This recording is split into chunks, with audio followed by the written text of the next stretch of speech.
This is a trigger warning. The content on today's show will include themes of mental health, depression, suicide, and anxiety. So please keep that in mind before continuing watching the show.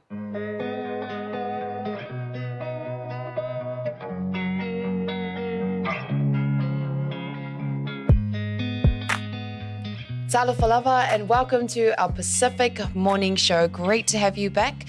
Thank you for tuning in as usual, and we are excited for today's show. How are you today, Ben Ryan?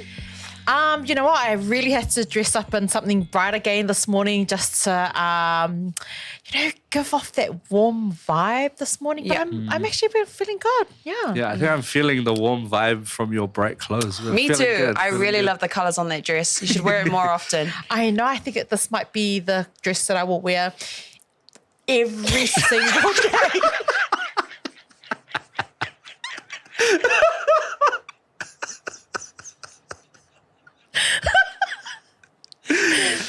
Let's get straight into it. So our talk of the day. So over the weekend, I actually read through a study which really gave me a bit of insight on how Pasifika communities are currently engaging with mental health institutions and how they're accessing those services. So this study investigated the barriers and supports for Pasifika accessing and using mental health services. There were 25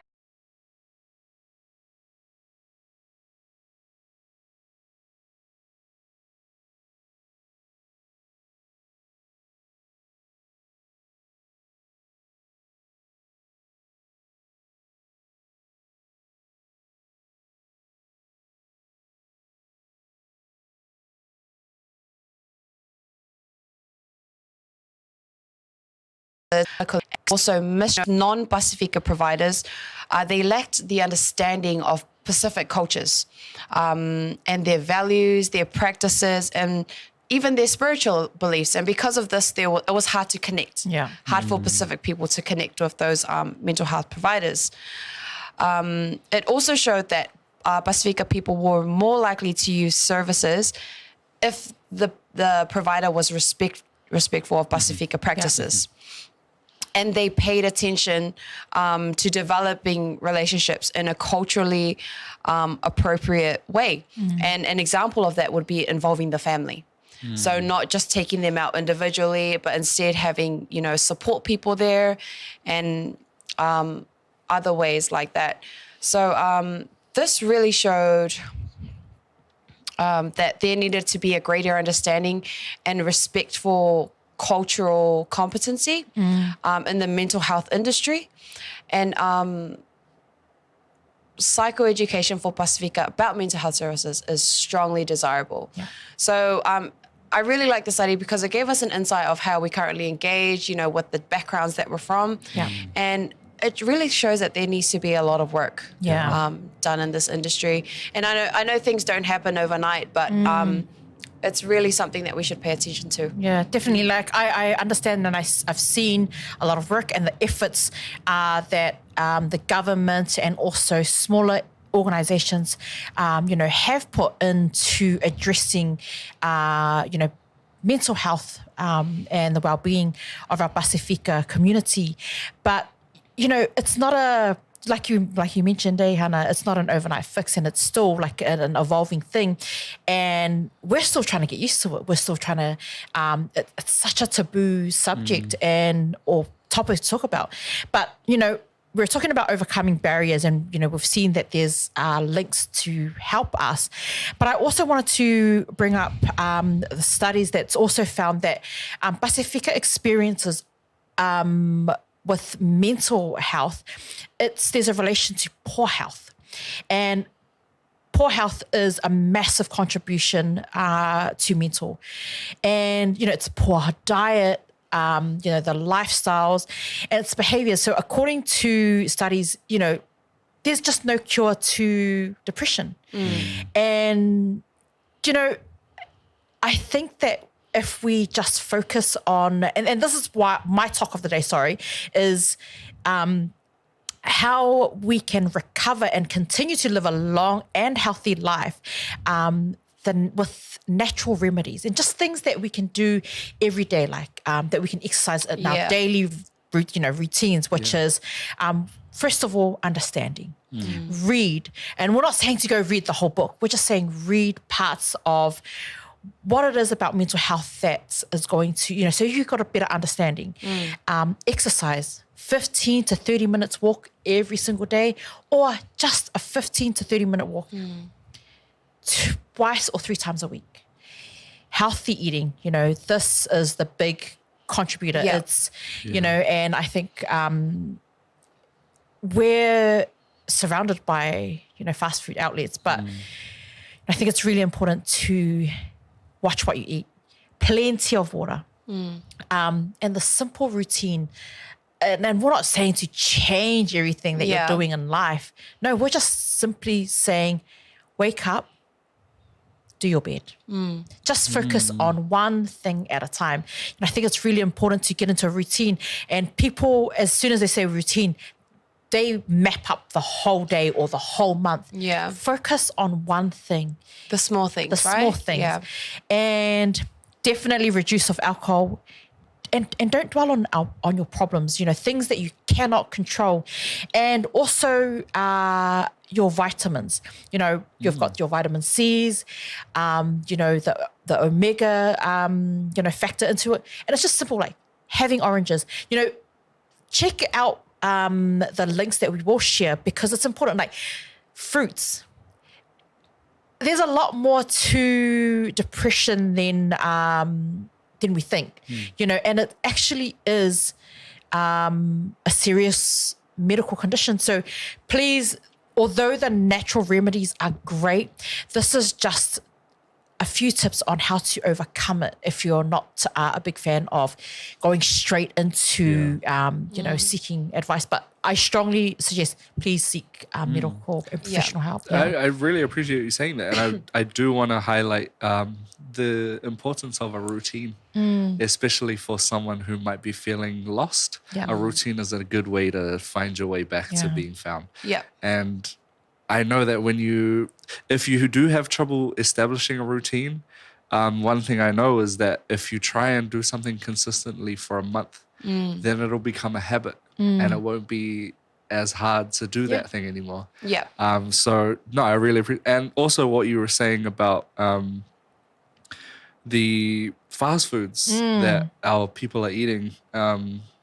We do, and like we did talk about this on a previous episode with Lorenzo Kaisara about the obesity pandemic among the Pacific, and it's interesting to see that there are high levels of mental health issues on our community at the same time as having high levels of obesity, and you got to think maybe there's a link, maybe one feeds the other, maybe the other way around. Yeah. But for my topic of conversation today, I wanted to talk about 2 disorders that a lot of our people experience. And I know a lot of our people sometimes think that this is it's not that bad. Yeah. Like they're just worried or they're just sad. But there could be deep-rooted issues. Now I wanted to talk about anxiety and depression. And I wanted to shed light on these 2 aspects, because if there's anybody watching that might be feeling a bit confused about how they're feeling or what they're going through, this might allow them to kind of put a name to it, to recognize it, and then have a way to address it. Now, I read a report, the Te Kawenga report on the mental health and well-being of Pacific people, and they pretty much reported on the results of the New Zealand Mental Health Monitor. I think this was in 2018. Right. And they found that 3% of Pacific peoples experienced severe anxiety, and 4% of Pacific people experienced severe depressive symptoms. Okay. Now, I also wanted to note that when it comes to moderate anxiety, 4 out of 10 Pacific people, and mild anxiety, 1 out of 5.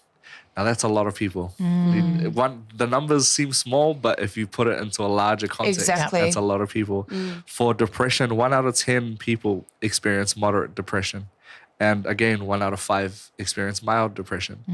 Now, this data that they use in the report is all self-reported. Yeah. So this is all people that have actually decided, I'm going to go and fill something out and report that I'm feeling this kind of way. Yeah. Imagine all the undiscovered. Exactly. know. I can tell you right now that there's a lot more people that are suffering through this without knowing exactly what they're going through and having their families or their friends not understand why they may be behaving like they are. Yeah. And so I wanted to share it. So the way that this report got this data was through two questionnaires. So one was a general anxiety scale, which was the GAD-7, and it's 7 questions that kind of are about anxiety. And I can give you an example right now. Over the last 2 weeks, how often have you been feeling nervous, anxious, or on edge? And the answers given is not at all, several days, over half the days, or nearly every day. Yeah. And the higher you score in these questionnaires, the kind of more severe you might be experiencing anxiety. And that's the same with the patient health questionnaire for depression, which is 9 questions. And it's the same thing. I'll link these questionnaires down below just in case you want to give it a try and see where you come with that. Now, these questionnaires aren't clinical advice. Yeah. That I want to stress that it's not professional doctor, it's not a professional doctor diagnosing you. Yeah. However, it's a simple guide that you can use in case you're feeling a bit confused and you want to know what you might be experiencing. And when you do complete these questionnaires, it does provide some resources for you to go into. Yeah. If it finds that you have a severe case of anxiety, it provides a resource to go and call a professional, a clinical professional.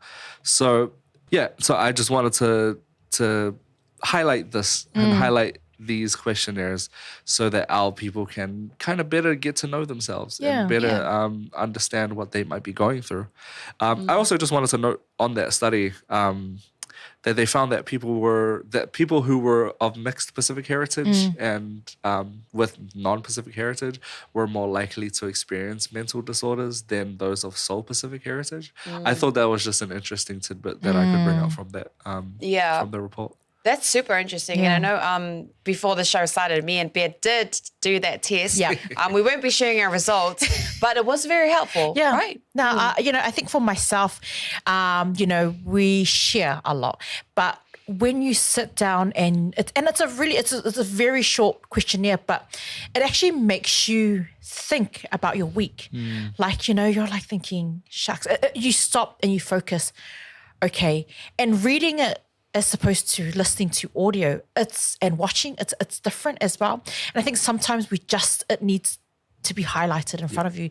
And those 7 or those simple questions actually prompt you to check up on yourself. Yes. Yeah. And also like that stat that you just shared that people who have multiple mixed heritage have it more than people with singular, what that mean? Yeah, like sole Pacific Sole heritage. Pacific heritage, that's the word. Yeah. Sorry, my vocab. That's very interesting. Yeah. And like, that brings to mind identity politics and how important identity is. So yeah, there's a lot to think about really. But I have our quote of the day, which is in relation to our topic. And that quote is, just because no one else can heal or do the inner work for you doesn't mean you have to do it alone. And I chose this one because I thought it was important. A lot of the times in Pacific cultures, we often feel like we don't want to be a burden to our families. And so we would rather face it on our own than bring it up because oftentimes, a lot of people are told, get over it, toughen up. There's people going through worse or we have so many problems. We don't need that right now. We often get told that. And then, if you have mental health issues, you go away thinking, oh, I'm always the problem. Like you're blaming yourself while you're in that state. And I just feel like we don't have to be that way. We can extend empathy to people who admit that they have mental health. They're suffering with something, whether it be anxiety and depression, and you don't have to do it alone. in the reality, a lot of the hard work will be done alone, but it doesn't mean we have to be an idiot and go out of our way and say, do it yourself. That's your own problems. Like, fix it. We can show empathy to our friends and family if needed. No, I love that quote, definitely, like, I think we've all experienced at some stage that we do need to extend or we need an extension to help us. And, there's always so much fear that we often put up the barriers, and past experience affect our judgment. And it's like, for me, I have major trust issues, and so automatically I don't want anyone in. I don't want to, where I used to be quite open with everything, I put the barriers up. And I think we need to kind of like look back and kind of like, these things happen. But it's so important to share to a trusted person how you're feeling, because I think, earlier on this morning as well, I discussed with someone who's so close to me about how, the tension, it's a tension of someone who we love so dearly that it's caused them to age a lot quicker, and you can see it physically because we kind of thought, man, they've kept bottling up everything and it's here. They carry that weight. And even though it's not heavy, it's heavy, if that makes sense. So you're carrying it here at the back of your head, and then your temple, it's kind of like, and this is the result. And we need to really stop that. We need to kind of like, hang on. And also someone else shared to me is don't try to be perfect. Show them where it hurts the most so that they know where to love you the most, and just trust your main, I think all they want to do is to love you the way you deserve. So that was shared to me by someone dear to me, and I'm just kind of like, it really took me, and I thought this quote was perfect for it, but share. Yeah, and I can see how hard it is for our people to share, because the stigma is real. The stigma of mental health really can hold us back from acknowledging that we have a problem in the first place. So people avoid it.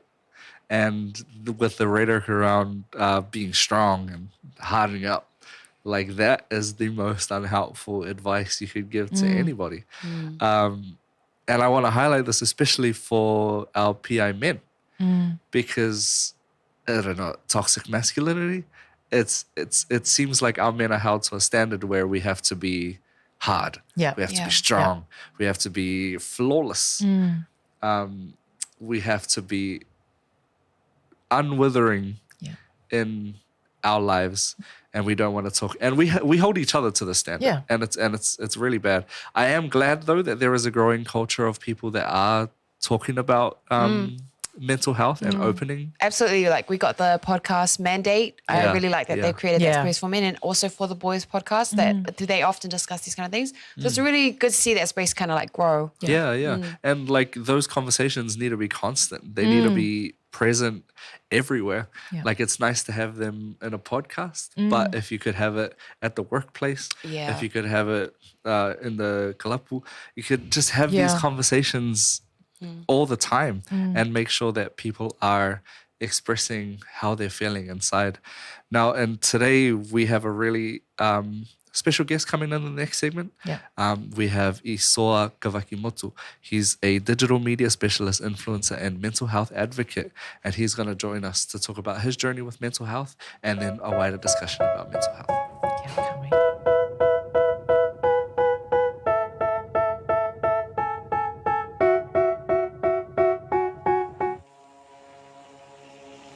Bluwave Ngalumoana. We are focused on providing digital solutions for our Pacific people. With a creative team that incorporates Pasifika values and cultures, there are no limitations. We offer a variety of digital media solutions that cater to Pacific peoples. With over 10 years experience in graphic design and photography, we take pride in creating art with a Pacific focus. We also specialize in filming, editing, and live streaming.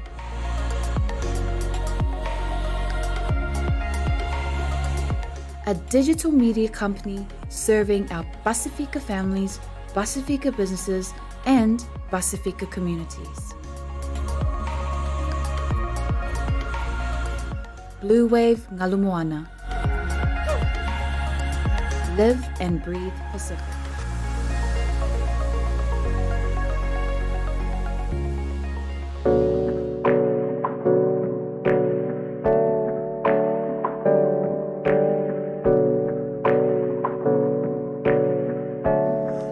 Kia ora and welcome back to the Pacific Morning Show. We are very excited to be here with Isoa. How are you today?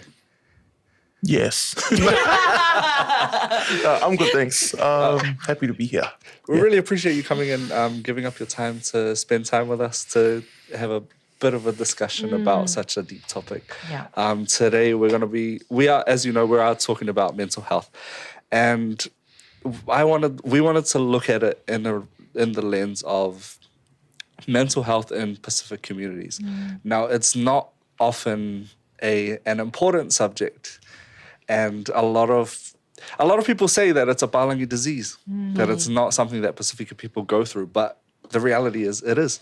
Yeah. Yeah, and I wanted to share an experience. I'm not going to share any names, but there was a 16-year-old boy who committed suicide at a school. And when he passed away, his parents went through his phone and found a burner page that he had on Instagram.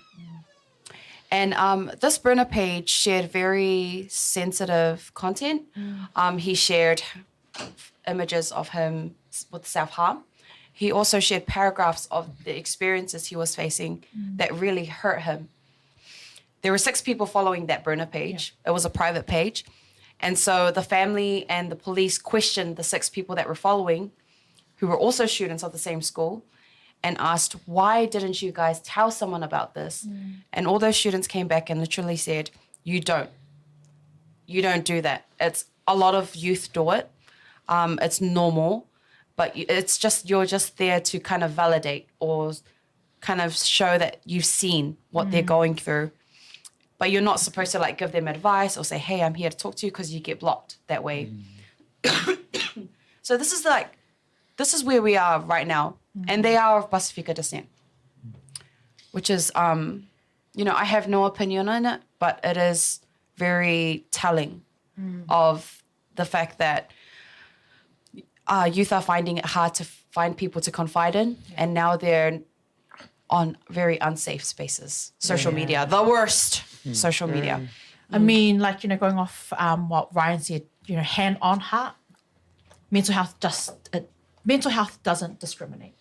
And, listening to the experience that you've shared, Hannah, I think as a mother to a teenager, man, I'm concerned. I really am concerned about my babies. And, this is why mental health discussions, it shouldn't be taboo in our Pasifika communities. And, with the conversations and the statistics around mental health, we can really see that there's a disconnection within our Pasifika families. When it comes to making mental health a safe topic to talk about, I'm guilty, and I've lived through it. But, we shouldn't, and our kids shouldn't. But so, what are your thoughts about that, when it comes to making mental health a safe topic to talk about? Well, making mental health a safe topic to talk about, well, should open all the trigger warning. Let's get heavy. But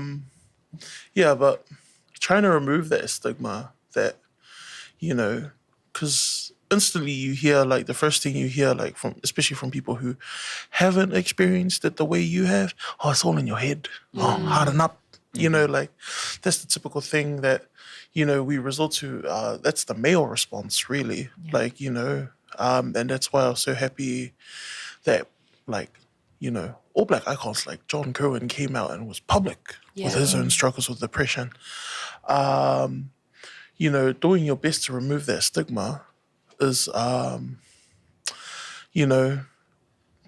trying your best to open up a box, that you're still not really comfortable with. Opening up is hard, especially if you haven't processed it. I, myself, personally, I'm still not 100%.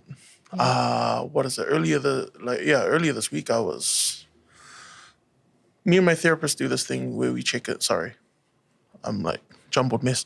Me and my therapist do this thing this tool that she gave me is like, out of 10, how are you feeling? 1 being not good, 10, how are you?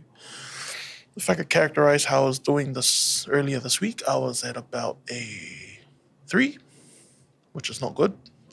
I've been to points where I've been like a -1, dangerously close.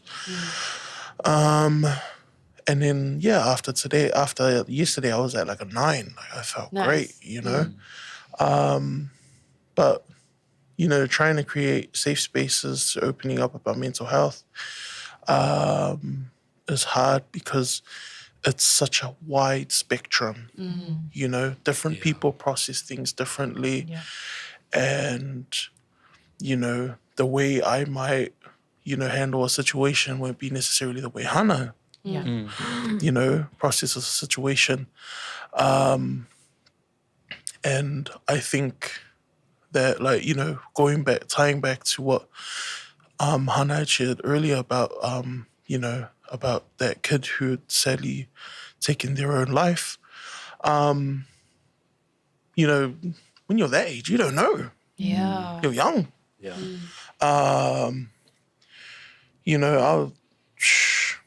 Social media is the worst place to be on Yeah. when it comes to that sort of stuff. And which is weird coming from me because I'm so open with it on social media.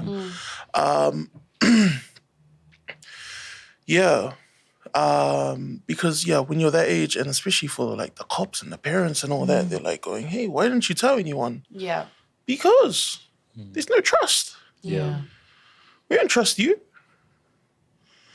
Because instantly, as soon as you like tell a parent or you tell someone who's like an authority, Yeah. when you're that age, Even like school teachers. school teachers, a lot of times they won't come down to the level of the kid, which is what you need to do. You need to come down to that level. Remove all your hats, your professional hats and all that, and just be like, what's wrong? Let's go for feed. Let's go catch up. And you don't even have to talk about, you don't even have to be like, what's wrong? You just have to be like, what do you, find out what they're into. Oh, what do you like? Oh, I like Marvel movies. You want to go watch Black Panther? Oh, I like, I love that. Yeah, I like this. It doesn't necessarily have to be about, and because it's like, for lack of a better analogy, Shrek, ogres were like onions. You gotta like peel back those layers and they'll slowly open up, but you have to be patient, and man, I wish, I wish someone was just there to be like, for that young person just to be like, here's a safe way we could, try to process what you're going through, or not even that. Just be like, you want to hang out? I'm here, and I'm guilty of not necessarily being the best person to be there for people and all that sort of stuff. But it's but it's also tricky as well because when you're that age, you don't know. Yeah. And putting all that pressure on those kids to be like, as soon as you ask, why didn't you tell anyone? Yeah. Automatically to them, they're like, oh, they're blaming me. Yeah. Yeah, so like, it's just a breakdown in like communication and stuff like that, but it's unfortunate that it cost a life. Yeah. But just on my end, what do I do to deal with like my mental health struggles? And man, that plane is pretty annoying. And what do? So like when the pandemic started, I started working out.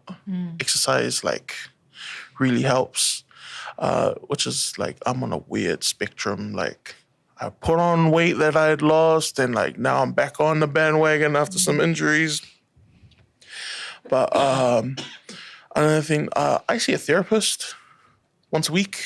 So like, yeah, my Tuesday is like if anyone like books in a meeting with me on a Tuesday, and I'm like, oh yeah, no, I have therapy. I do not move that at all, unless it's like really exceptional circumstances. And every Wednesday I co-host this men's group, a men's quarter group for work, where for an hour, like we literally only have 2 rules there. It's no judgment, no advice. And, you know, these guys come through and we just sit there, we eat, we talk. So it'll be like, you know, I'll bring up a topic, or one of the guys bring up a topic, and we just discuss that for an hour. And, yeah. And, you know, that's a good safe space for men. There's also a women's group that our work runs. So yeah, like, you know, we host these little spaces, but like, you know, it's kind of hard trying to reach out to people and be like, you know, because a lot of times, unless you want the help, you know, the help can't help you, you know, which is sad, but it's the truth. Yeah. But yeah, I feel like I'm talking too much, so I'm just gonna... You're not talking. I think you've shared a lot of valuable things. Like the first thing I'd mention is how you said how to respond to someone going through it. Yeah. Just take them out for lunch. What are you into? What are your hobbies? What games are you into? That we can do. You know what I mean? With people around us. And I really like the 2 rules that you have for your workshop. Yeah. No advice and no judgment, right? I think that's perfect. And like, you know how you said it was hard to even measure or find a solution for how to make spaces safe.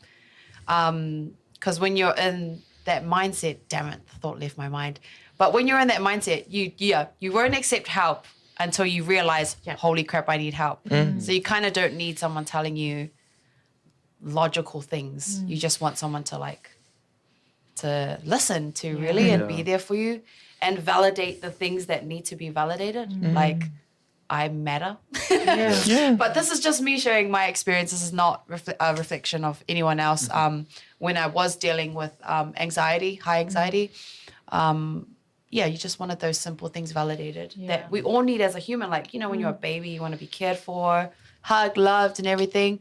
We also need those things as adults. Yeah. But yeah, I do like how you highlighted that just being there. And I think coming down to the level to meet your child, to meet someone at their age. Because I think a lot of our Pasifika parents, automatically, it's just, they're so programmed, what happened? And, you know, they just snap. And I don't think it's intentional. I just think it's just a way of showing that that's love. But I think we need to really focus on moving away from that, because I think that's, and this is just my personal opinion, please, you know, I think that's where that damaged connection comes in to play. And I think for so long, we overthink it. And you just hit it, and you just reminded me, and I think it's so important that we keep reminding, because I'm a mom, and that's all I do, nag. I'm like, why didn't you just, do you know that's not a joke? You know, and instead of attacking that situation with my daughter recently, when they had played a joke and a girl cried and had made a complaint about it, and you know, I automatically attacked her, you know, and, you know, just used my mum authority, and, you know, not even thinking about what the situation is about. Like, hey, explain to me what happened. But instead I was like, why'd you do that? So it's nice to hear that from someone else, a reminder that we do need to come down to that level, because times have changed. Yeah. So thanks for that, honestly. Oh, happy to be annoying. What is it? Because, oh man, I forgot what I was going to say. I started thinking about Tosa Amov or something. Well, what is it? Like, as parents, like, you're automatically programmed to fix Yeah. My kid's crying. I need to soothe my kid. You know, I mean, I'm not a parent in any way, but like, you know, you know, and that's what I say to our guys in our men's quarter group. You know, I say, guys, like, I know, like, we're just programmed to fix things, but sometimes you don't need to be fixed. Sometimes you already know what's wrong, but you just need an outlet. You know, and that's where a lot of, like, you know, the creatives, they put all of their pain into their art. You know, a lot of our sportsmen, like, you know, they put all, like, everything that they, like, they're feeling, all the crappy feelings, the pressure is all out there on the field. You know, it's hard, you know, trying to find ways to express your pain and, like, you know, but different things work for different people. Yeah. You know, there's like art therapy, there's music therapy, there's sports therapy, there's, you know, but for our people, you know, mental health, you know, the reason why everyone's like, oh, mental health is not an island thing, because we're powered through connection. Talanoa. You know, and I know that, like, the word talanoa is like, oh, it's overused in all these specific circles. Roll up the fella and talk. He's calling me out. You know, the fale tapa fall, you know, all that stuff. But it's true. Like, I'll just use, not to make this a Tongan thing, But to because make it a Tongan thing. I'm Samoan. As of last Thursday, I'm Samoan.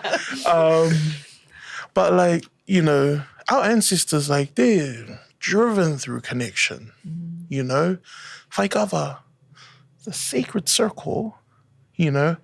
Our men sit there, you know, and in recent times, like, the negative connotations of, like, you know, oh, men only go there to play up on their wives and it takes time away from their families. They go there and connect. I could learn more sitting in a kava circle, listening to stories, music, jokes, and different opinions and stuff like that, history. I could learn more sitting there than going to a freaking, like, uni lecture. Yeah. You know, because you're sitting there, you know, at a lecture, you're just getting one guy and all these different things filtered through his lens or their lens, right? But you go to a kalapu, you've got a multitude of different knowledge banks being shared. And it's encouraged in the whaikawa, you know? And women's groups, there's like the kokaanga, you know, where they're making the ngato, you know, they sit there, they, you know, talk smack, they joke, they connect that way, our women. And they're even women's kalapus, you know? And that's the thing, is that, like, you know, we've kind of, like, moved to all these, like, different countries and live overseas and stuff like that. And all those, like, different ways of connecting with one another are gone. Because it costs money to live in these different countries. We're constantly out there, like, you know, working for money and stuff like that. And then we just kind of lose focus on, like, oh, I need to call auntie. Oh, I need to go, you know. It's all gone because we're all tired of working these ridiculous hours for peanuts. Absolutely. Man. Yeah. And I could go on and on about this corrupt system Yeah. and the things it entails and how it's like, it sets us up for a lot of mental health problems. But definitely a show we need to have another day, because I could go into, Yeah, me I too. could go for days into that topic. But we've talked a lot about, I think you've given some, I've learned a lot just from hearing you speak, especially with what you said about whaikawa.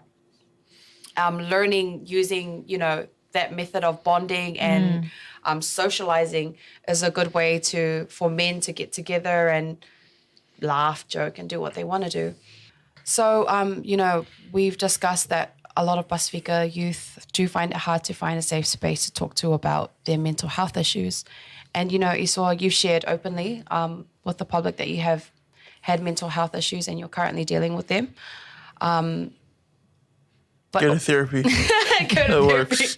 Sometimes it's expensive, but But with this segment, we wanted to show people, trigger warning, that what the reality, what it actually looks like. And I know it's different for everyone, but we wanted to get an insight on your experience, what it was like to be in the position to feel like you needed to commit suicide, or what was your thought process during those attempts?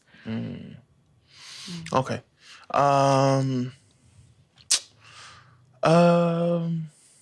What year is it? 2022? Yes. What year was it last? 2021, right? We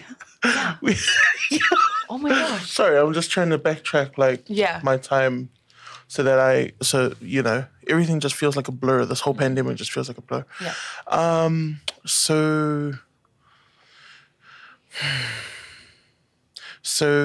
yeah, from my own experiences, when you're down in those trenches, it's you could be seated in a room filled with your loved ones, and you feel completely alone. And that happens to me a lot. Like, I tend to sit in these rooms and I'm like, oh, my cousins there, my aunties there, my mums there, my dad's there, my brother's there. I don't want to be in that room. I don't want to be on this earth. And just, what is it? So last year, I was seeing someone for a little bit, romantically. And then we broke up. It was about April. Yes. Early April. But we had broken up. We had broken up like early April. So mid-April, like I was down in the dumps. And I was like, I'm doing all I can.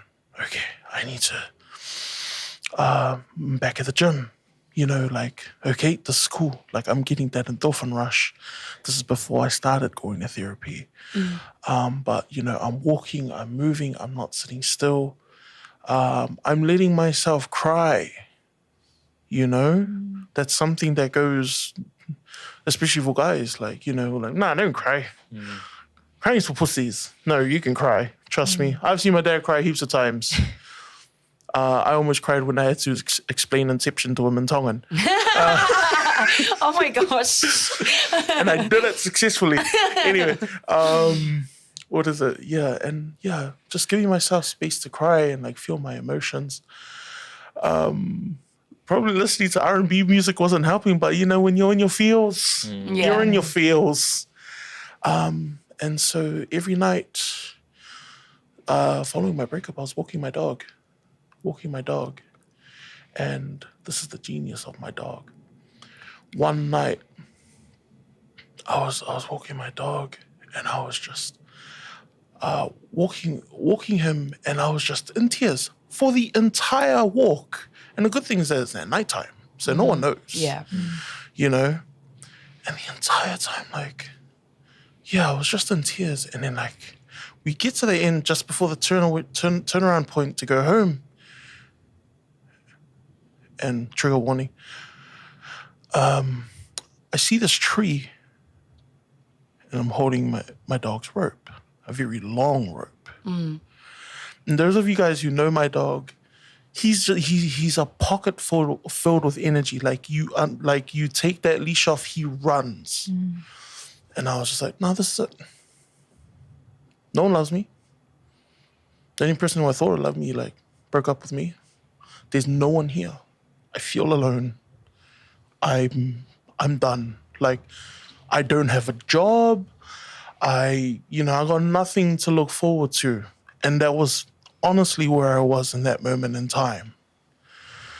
And so I got to unhook my dog. And keep in mind, I've been crying this entire walk. I unhook my dog and I go, go, just go. And I go to, and I'm about to go and tie the rope. And my dog won't leave me. He is so annoying. Oh my gosh. He will not leave me. So then I'm like, bro, go. Just go. Yeah. Because I'm in that moment in time, I'm lonely. No one's picking up my calls. Nothing. I feel just empty. I don't want to be there. I don't want to be anywhere. And this little bastard won't leave me alone. And so, I'm trying to, which is fun, come to think about it, I'm like, how was I going to like end it all when I'm like 300 kilos and just like, like I walk past the street whenever I go for a walk and I'm like, man, going crazy. But yeah, like my dog wouldn't leave me alone. And so like for about, 2 minutes of me trying to convince him to run away, like, oh, look, who was it? Like, I'm saying all of his trigger words. Who was it? Go hi. Like, look there. Go to dad. Go to this. Go to that. 2 minutes of playing time turned into 5 minutes. Turned into 10. Turned into 15. Turned into like, I'm tired of playing with the dog. Let's go home. My dog saved my life. And, it's funny how like you go back and you're like, it's little things that like, that could, that stopped me, that got me sitting here in this seat. Because if these little things didn't happen, man, I didn't think I'd live to 28. Oh, well, I'm 29.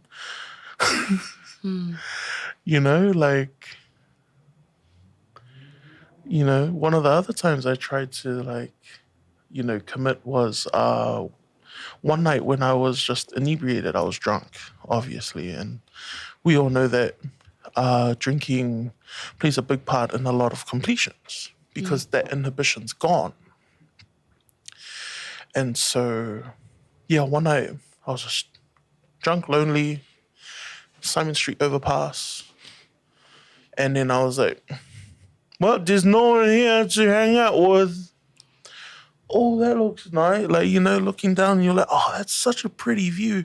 I was like, what if I just, because that thought is like was constantly in my head. Yeah, and I couldn't get my leg over the ledge. Which is funny. I can laugh at now, but I couldn't laugh at the time. And I was and I ended up getting like taken in by the cops and stuff. And like, because they're like, this guy is obviously trying to like, come in and stuff. And, it's just little things like that you wouldn't notice that you like sit back, like, after you've kind of processed it on, you're like, Yeah. that's crazy. Like I've heard stories of like, I don't know who it was, but I remember hearing someone say, man, Pasifika saved my life. Laughing Samoans. They were going to go into the garage and had the rip ready to go. And then someone in the other room was watching, off work or whichever special it was. And then like, hearing all that, they forgot. Wow. Like it's little things that you would not know. Yeah, and wouldn't expect as well. Yeah. So if you see my dog out there in the streets, tell him to come back home and that he saved my life on more than one occasion. But yeah, in that moment in time, it's just despair, emptiness, darkness. And man, I'm grateful to be here. And yeah, thank you for letting me talk for ages again. I hope I answered your question. You definitely did answer our question. And before I wrap up, did you guys have anything to say? No. Or ask? Did you guys want to ask anything? No, I'm very grateful that you're here Yeah. and blessing us with your story and your presence. Yeah. This is our shocked faces. I don't know if the camera caught, but I think just, I'm a lot older than you and I have children, and it's like, I want to say thank you because, I think it is very, very, very important that our Pasifika communities, our mums, that everyone just takes a moment and a breather to really, really share, like just open up about it because, just hearing that, it takes a lot of courage to share. And we often joke about it. And I think I went through my experience, and to have someone like yourself share, it will help. and it will save so many lives. You have no idea. I think my generation, we never shared. We bottled it up. And you'll find that now issues and problems surface, and the results is our children are now going to be affected by it. So I think it's really important. I want to just say thank you so much for sharing. So I'm a little bit emotional about it, but I just wanted to share. I don't think I can hide my emotion about how truly grateful I am that you have had the courage to speak out and to potentially save someone's life today. So thank you. Oh, thank you. Thank you for having me. Don't give me too much credit. Thank you. Thank you for having me. And definitely that's something that needs to be talked about. Because if we're not going to talk about it, who's going to save the lives of our young one? Yeah. Unless we break all of these, generational traumas. There you go. Another buzzword. Buzzword for you guys. Man. Yeah. Thank you for letting me, come on here and just share my experiences, and, hopefully if you're watching or listening to this, hopefully you guys take something away from this and check in on your friends, even if it's just hello. And I'm terrible at doing that, but I'm going to do that after my meeting in the afternoon. Hurrah. But yeah, thanks guys. Thank you for having me. I appreciate it.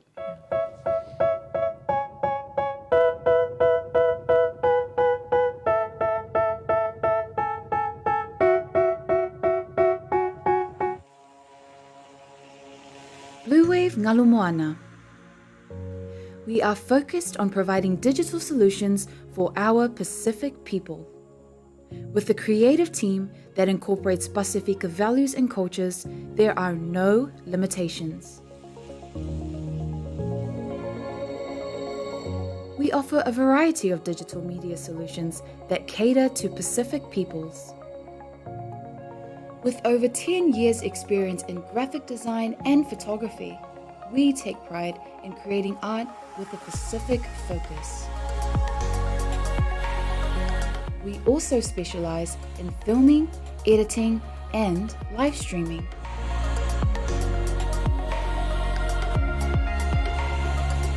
A digital media company serving our Pasifika families, Pasifika businesses, and Pasifika communities. Bluwave Ngalumoana. Live and breathe Pacific.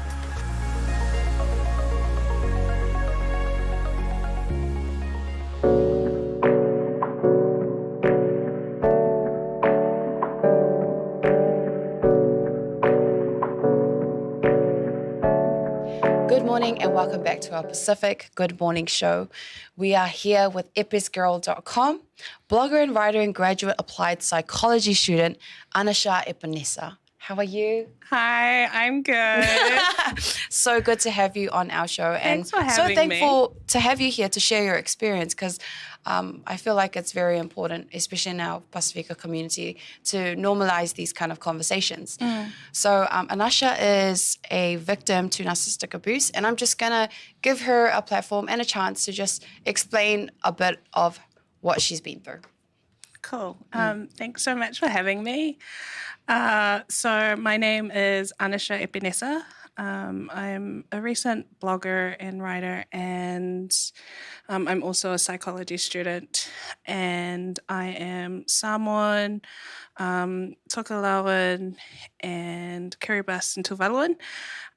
So just a bit of fruit salad, but mainly Samoan is what I grew up as. So my experience with narcissistic abuse actually came about when I was younger. I had gotten into a relationship with my first boyfriend, who then became my husband, and I was with him for about 18 years and married for almost 12 years. And while I was in the relationship, I wouldn't have understood any of the terms to do with narcissistic abuse. It was once I got out of the relationship and through a lot of counseling and a lot of mentoring, and just going through the process of understanding what I had been a part of for so long, that I came to realize, wow, so this is what this looks like, and this is what narcissistic abuse is. So yeah, over the last couple of years, it's definitely been a deep dive into the rabbit hole of what narcissism is, but then what narcissistic abuse is, what narcissistic personality disorder is, a whole lot of stuff. So my ex had a lot of mental health issues and also had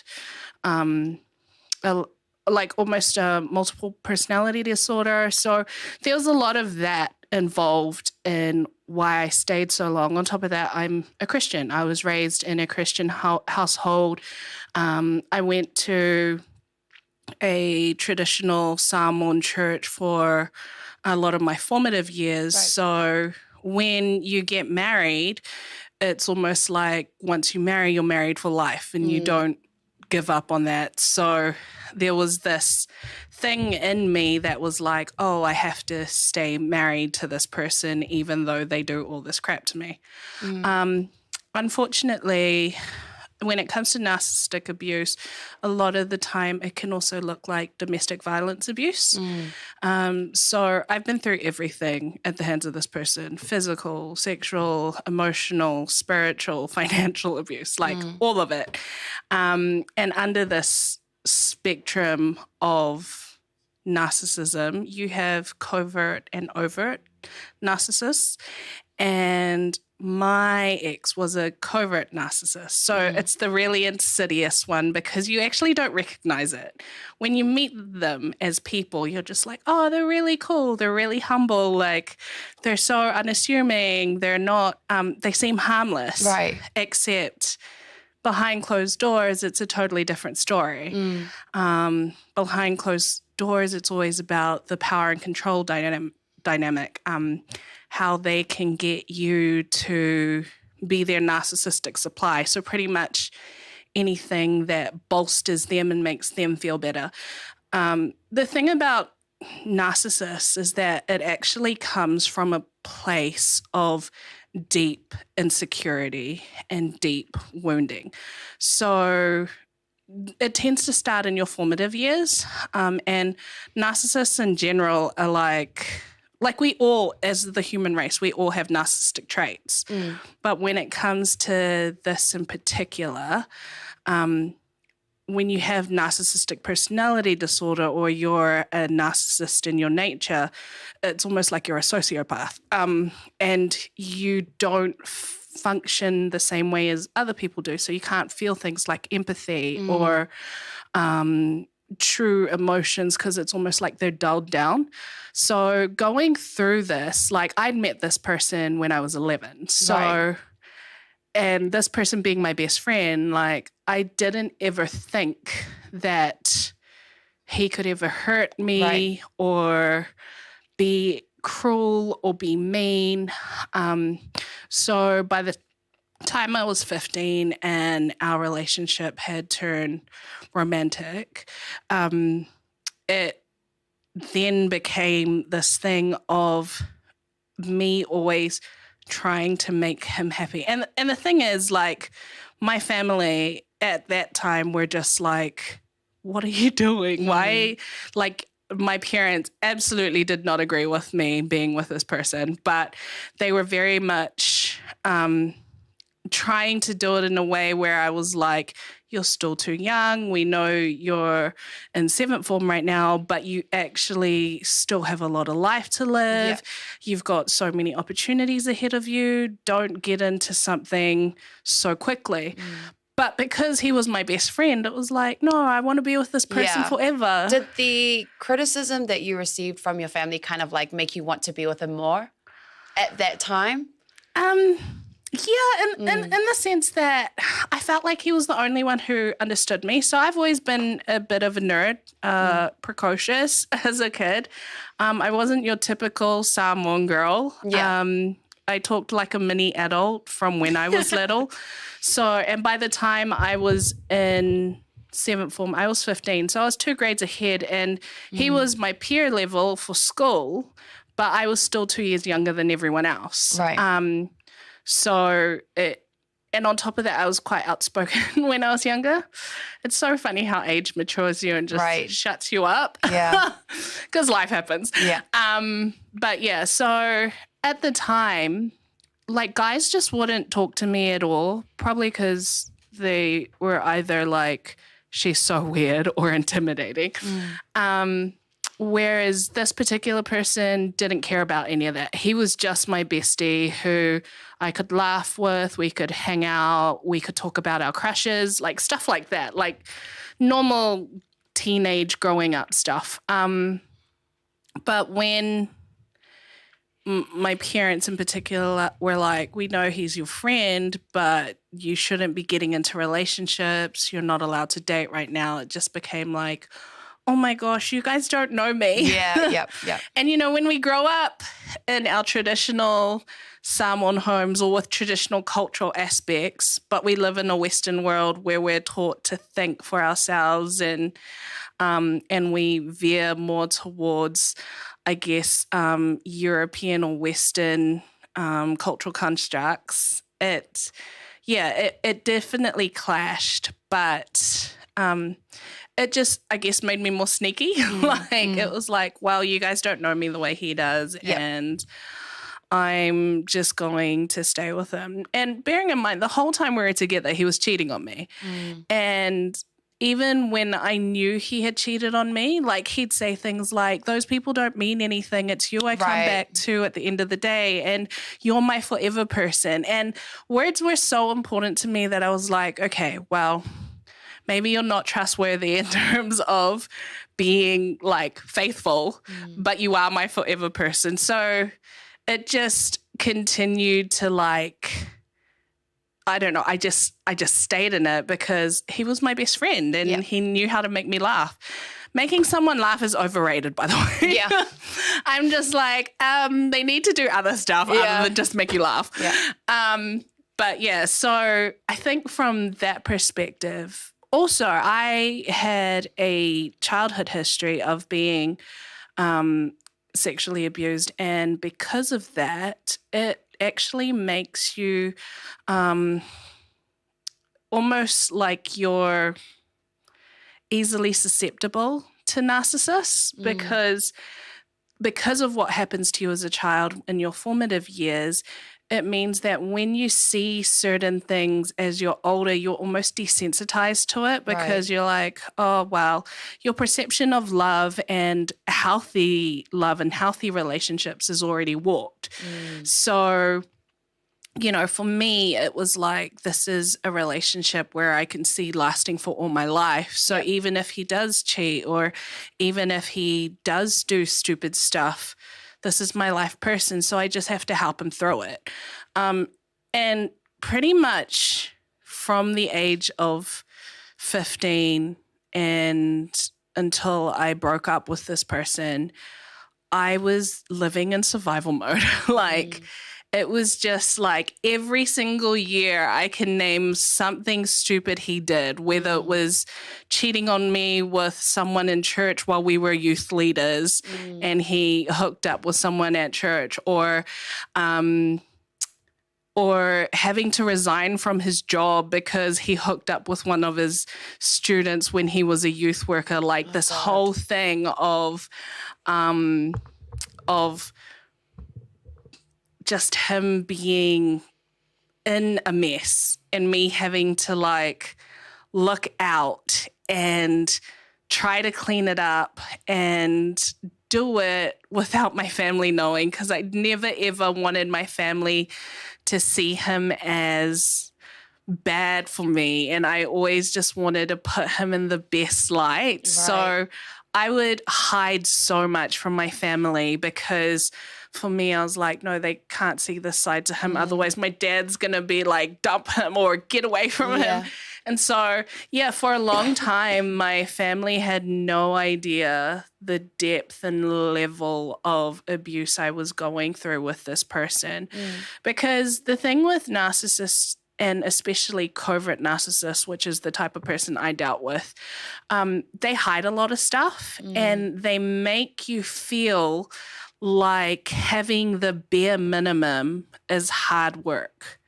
And so like just something like not cheating on your spouse or something like, you know, being kind to your spouse or saying hi or I love you or like everything was a battle. Like this person would hold my hand in public for 2 minutes and then let go of my hand. Like that was the only type of affection I was ever really shown. And yet to everyone else, it was like, oh, he really like loves and appreciates his wife and stuff like that. And but behind closed doors, like it was a battle to get anything, like any sort of affection or kindness, because he was just cruel all the time. Like he'd just shut down or he'd be going through something mentally and it'd get to the point where he'd be like, I can't handle anything. I can't handle anything. And so I said, okay, well, I'll take off all my expectations of you, of being a husband, of being a friend, and let's just try and get you into a better space. And the thing is with narcissists is it's not all bad. Like it's why you stay for so long, because they're not cruel or mean the whole time. Like you get glimpses of what could be beautiful. And so you continually fight to get back to that stage. Yet, if you think about it, like that being the bare minimum means it shouldn't be a fight, but that's what it was. My whole relationship was trying to get him out of messes, trying to help him if he did stupid stuff, get him into counseling, get him into seeing a psychologist, a psychiatrist, get him on meds, get him diagnosed. Like it was a continual battle of doing this stuff on top of me having to deal with my own life and my own stuff I was going through.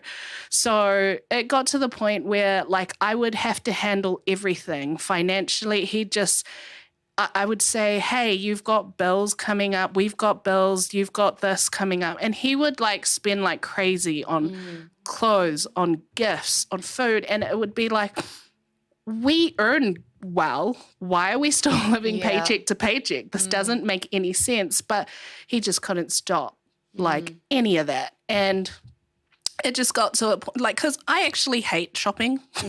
I hate shopping for clothes, all of it. Like, if I can find something I like, I will get 3 pairs of it so I don't have to keep going. So it may look like I wear the same thing every day. I don't. But I just have multiples of the things I like, whereas he would want new things all the time. And I remember us having this one massive argument while I was in Hawaii. And I'd come back and it had been a really bad time for me. But then like a month later when things were starting to get back up, he was just like, oh, so do you still have my gifts from Hawaii? Oh my gosh, And I was like, well, I did buy them for you. Of course I have them. And he goes, oh, I just wasn't sure because you were so mad and I thought you might have given them away. But just that was the focus. Like, did you bring me my stuff? Like, where is it? Like, so stuff like that. And I think the harder thing for me with being with someone like that is I could have walked away and been okay with it all. And we used to be dance leaders in our community, so in the street dance community. But walking away and then having this onslaught of new information where he had predatory natures and stuff like that, like even that ties into narcissism. And just the insidiousness of the kind of behaviors that they show and hide. Like, to be honest, when I got out of things, it got to the point where I was like, oh, okay, so was I, for lack of a word, your beard of respectability? Like, did you hide behind me to make yourself look better? And like, because, you know, it just frustrates me that this whole time I thought I knew everything. And then there's still another wave of things that I had to go through and understand and process. And I'm doing all this work on me to get better. But the other side to it is I've had to do this. Like, it's not like the other person is taking any responsibility. And this is the thing, they think they're victims. Like, they actually think that you're the bad guy, and they don't take any ownership at all for what they do. So they're genuinely in the belief that they are. Yeah. They genuinely believe that everything you do to them is because you're a bad person, they're a victim, and it doesn't matter what they've done. Like, even if it's the worst thing in the world, whether they've gone and cheated on you, whether they've hit you, whether they've abused you, for them it was like, no, none of that happened. None of that was real. What actually happened is your response. So they get you to this point where you break and you explode, and then they turn it around and be like, see, you're abusive. You're the one who's mean and cruel. And it's like, wait, I just want to be treated with like Some decency. common respect, like just basic human rights of being treated like a person.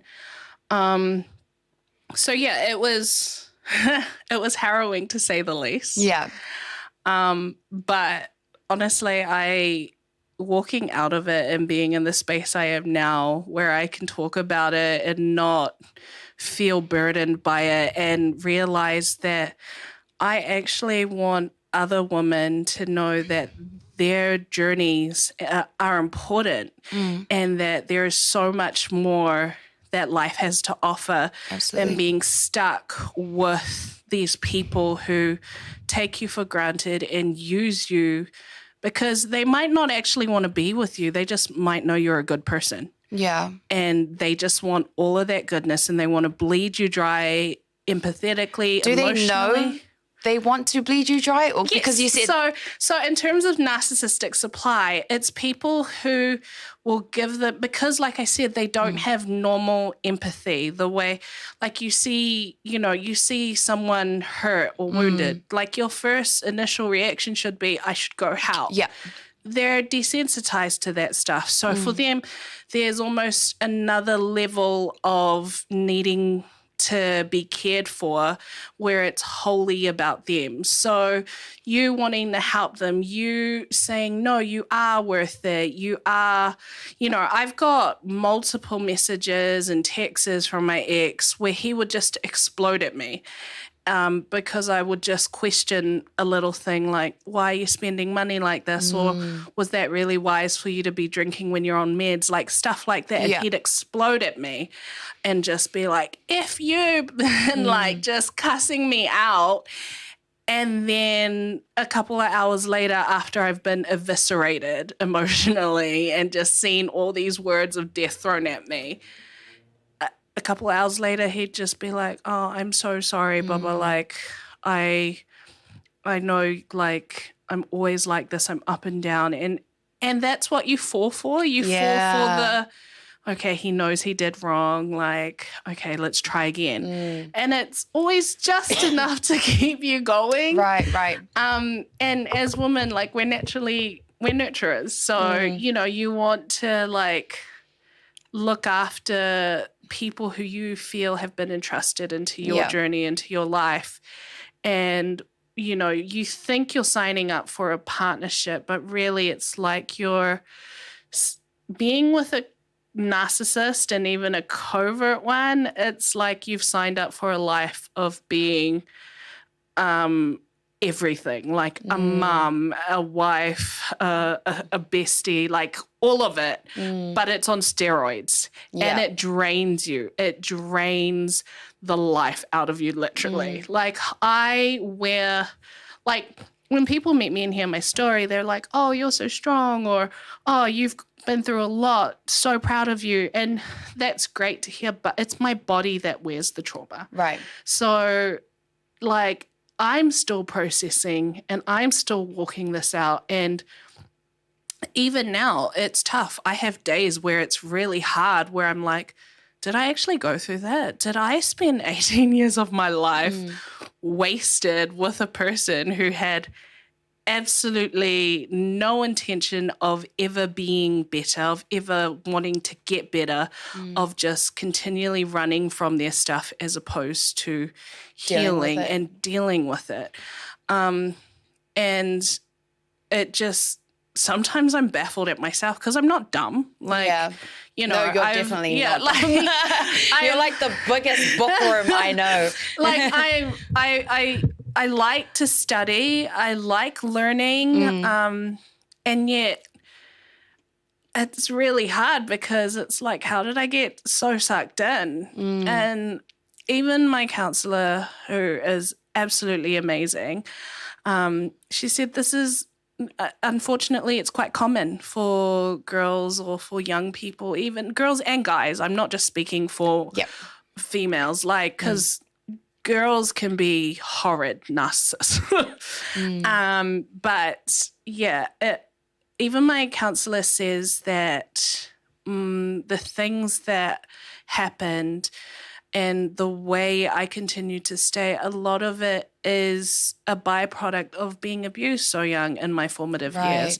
And it did lead to a lot of, I guess, just accepting certain behaviors which aren't normal. Not to mention, I don't actually know what a healthy romantic relationship looks like, because this was my first boyfriend who became my husband, and it's never, ever, like, I've never been with anyone else. So it's not like I can have any comparisons of what potentially was good or not, because this is all I've known. So getting out of it and having to learn and realize, wow, are you serious? Like, this is so, and even just how I would talk about it so normally, like, because for me, it's almost like I'm detached from it. Like, I'm like, well, this is my life. So this is the bed I chose. So I've just got to lay in it, kind of thing, you know? And I love that about you. I love the fact that you've dealt with the consequences and you've worked to make it better instead of avoiding it. And it's so hard to, like, find people who are willing to be accountable and accept that, you know, regardless of the things that we do, we still have to be accountable for the attitudes or how we contributed to it. And you're willing to, like, take that on fully. And I really, really appreciate that about you. Thanks. That's the strength I see in you, which is super awesome. Self-awareness in the society we live in isn't really common, because people don't want to own their crap. Like, they just don't. And the thing is, if you want to grow, it takes humility and being teachable. Yeah.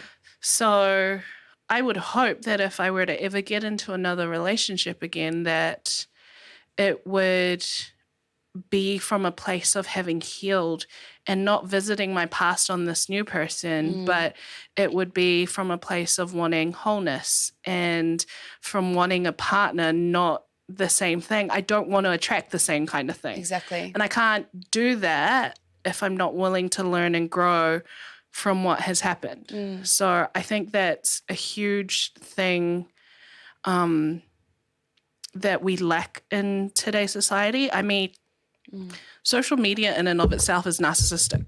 Absolutely. And as human beings, we all have narcissistic traits, like I said before, but, you know, having covert narcissists who you can recognize them because they're grandiose, they're like grandiose, but they're big and they're out there and they think they're the main character in everyone's story and they just seem larger than life, but also, you know, they're kind of charismatic, but they're bots a lot of the time.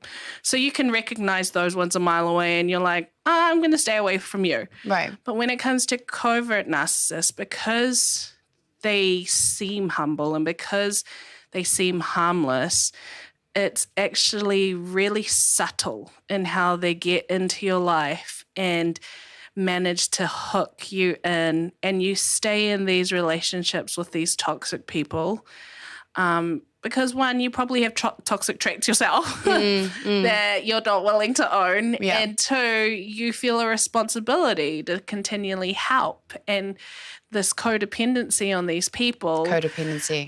It's yeah. another buzzword. Yeah. So, Yeah. I mean, when you're dependent on someone, it's almost like this cycle, like this never-ending circle of going round and round. And you're going round and round in a space of, okay, you did something bad. I'm going to rescue you. I'm going to fix it. No, I'm not a rescuer. I have to stop. But, oh, I feel sorry for you. Okay, I've got to rescue you. I've got to fix just this. round and round. And you just go round and round. And without realizing it, you've become dependent on this cycle because it's familiar. And that's what codependency is. But like you said, it's a buzzword. All of a sudden, everyone's a narcissist. Everyone's codependent. Exactly.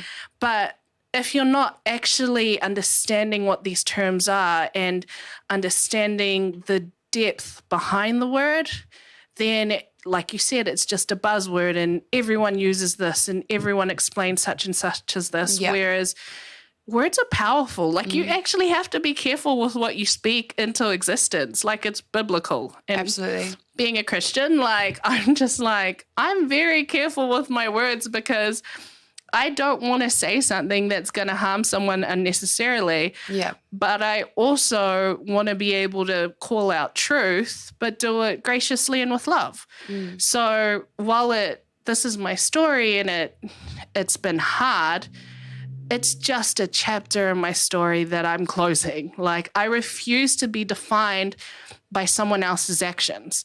I refuse to be defined by that particular stage of my life. Was it long? Yes. Was it long suffering? Also yes. Am I glad that I get to move out? Hell yes. Yeah. Like I'm honestly so proud of you, but there are two things I really wanted to highlight while you were explaining your story. The first one was the decision to do the right thing. I feel like a lot of people, we're living in such a system that rips people's spirits apart. And we all, everyone in a different way experiences trauma at some stage in their life.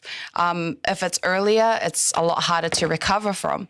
But because a lot of people experience trauma, some people don't actually realize till later stages in their life that they're conducting themselves or acting out of their trauma. So I thought one important thing to highlight was the fact that you made, regardless of the length of the how long you were in that relationship for, before going into another relationship and trying to avoid the healing that needed to happen from your ex, you actually took some time to yourself. You decided to get your health right. Seeing your health journey in the group chats and I don't go into much because I'm not really good with getting the takeaways away. But I've seen your journey, the fact that you're studying psychology to understand different parts. You've taken an interest and you're so empowering to other women who are going through the same thing. It's okay. Yeah. I think that's super important.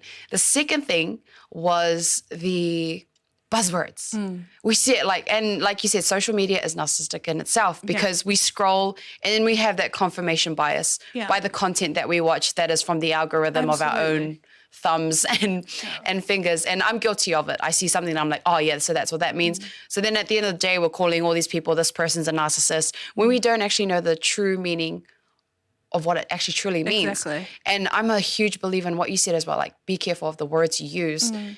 Everything you say can manifest, can come to life. So I'm always nervous when it comes to these kind of topics because I just feel like it's so deep. It's such a deep issue to talk about. But thank you so much for sharing your experience. This will definitely not be the last time you're coming on the show. I love these discussions, especially around mental health and the buzzwords that everyone's using on social media. And I think now there needs to be quality content to put emphasis on how important these words actually are. Yeah, but also quality content by people, our people, by people like us for our people.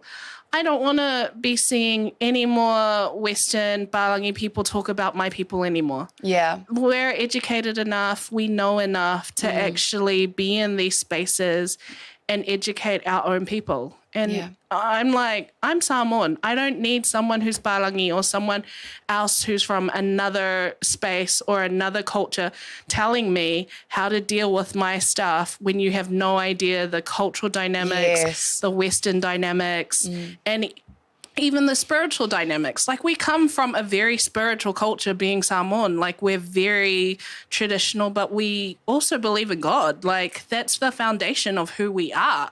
So for me, I'm just like, let's talk about this stuff and talk about it and remind people that, hey, this stuff happens to us too, and we don't need to keep it hidden.